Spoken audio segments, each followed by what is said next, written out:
Crazy times? I mean, how else would you describe where we're at?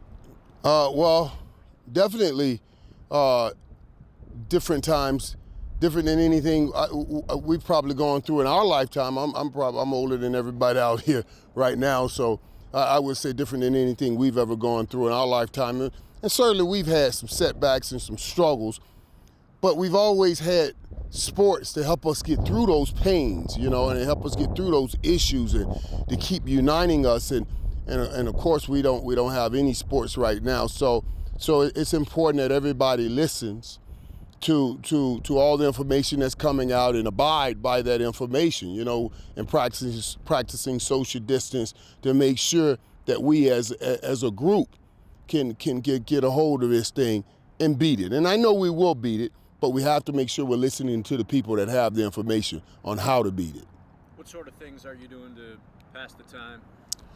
Well, fortunately for me, I built the gym at my house, so I get to wake up and go to the gym and still get a workout in and still trying to watch as much sports or watching reruns of sports. I love that the NFL and the NBA is giving you the pass to go watch all the old games and everything, and so you get the chance to go and watch those, but basically just spending time with the family. And I'm not used to having this downtime, and I don't really want this downtime. I'm a workaholic, so that makes it difficult to sit around and not be able to do the things that you like to do.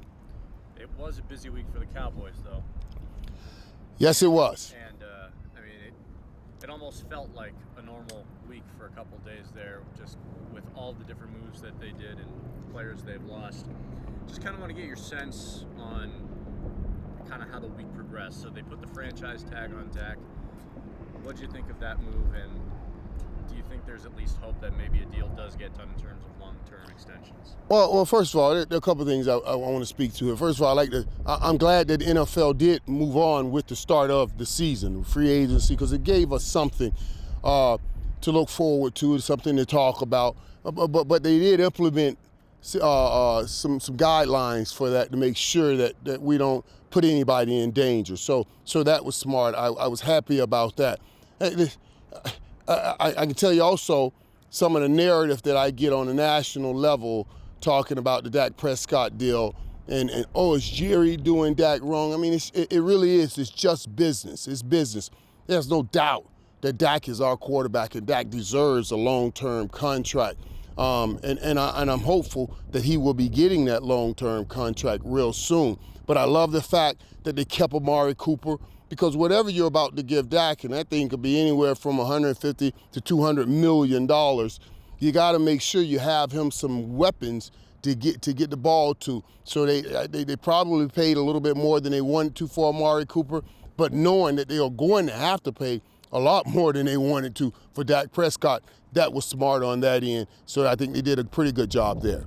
In terms of the business aspect, signing Amari to that type of deal, and now Dak is getting paid a lot more than he got on his rookie contract, it affects the rest of the roster, right? So the talent, they have to let other talented guys go. Well, and we say that it affects the rest of the roster, not if these guys do the great job that they're hired to do. You go in the draft and find the players that are going to make an immediate impact right now. Then it affects the roster a little bit less. We've come out with that narrative. Well, if you leave some money on the table, they can put a good team around you. No, you got great scouts. Go scout and bring in the right players that I need to make it a winner. We're going to lose some good players. We lost Byron Jones. Go do your job, scout, and make sure you get the right corner on a rookie deal that can come in and get the job done. Stop telling Dak Prescott, stop telling Ezekiel Elliott, stop telling these guys to take less money because those guys aren't doing their job. That's all I'm saying. See, we never talk about it from that perspective. We only talk about it, well, if you take all the money, there's no money for someone else. Yes, it is. You just got to go find that player at that number, and that's the job of the scouting department in the GM. What do you think about the Eagles getting Slade?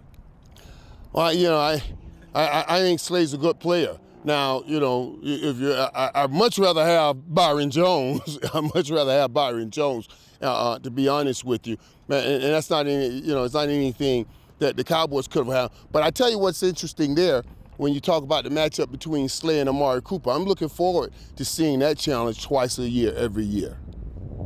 You mentioned the defense. They've lost some pieces. So Malik Collins is gone. Byron Jones, now the highest paid corner. Do you think this year's Cowboys defense will be better than last year? You could find some pretty good players that are, you can find some veteran guys, and I think they found a good guy in Gerald McCoy. You know, I was hoping that they could get Malcolm Jenkins, you know, and get him at a good number, because then what you're doing is finding the right kind of veteran guys that when you do go and find that young rookie that you're expecting to come in and fill a void at a better number so Dak and Zeke and all those guys get paid, you'll have that veteran to teach him how to become an NFL player, how to become a pro, and how to become better. So yeah, you lost some guys. You lose Robert Quinn, who did a wonderful job, but there's no way you could have matched that number. Now you have to go out and try to find the guys, but I think it's very important to bring in guys like Gerald McCoy that could teach these guys how to be a great pro so they can make an impact early. Did you think you'd ever see Jason Witten play football but not wear a Cowboys uniform? I did not, and this is the day. This is the time. We're dealing in a time where we see Jason Witten playing in another uniform. Hell, you're seeing Tom Brady playing in another uniform. It's odd times, and this is the game that we are playing now. Before, the object before was to play with one team your whole career. Now people are more accepting to saying, I'm not going to finish my career in one place, and I'll move around to get that best opportunity. Could you ever imagine spending the last year or two of your career somewhere else? No, I could not. I'm a Dallas Cowboy. My dad was a big Cowboy fan. I never had a desire to play anywhere else. Everybody talked about, oh, you want to become a free agent? No, I wanted to play for the Dallas Cowboys my whole career. And that's one of my proudest accomplishments. Of course, my career ended prematurely, so no one knows what would have happened at the end. But I hold true to that I'm a Cowboy through and through.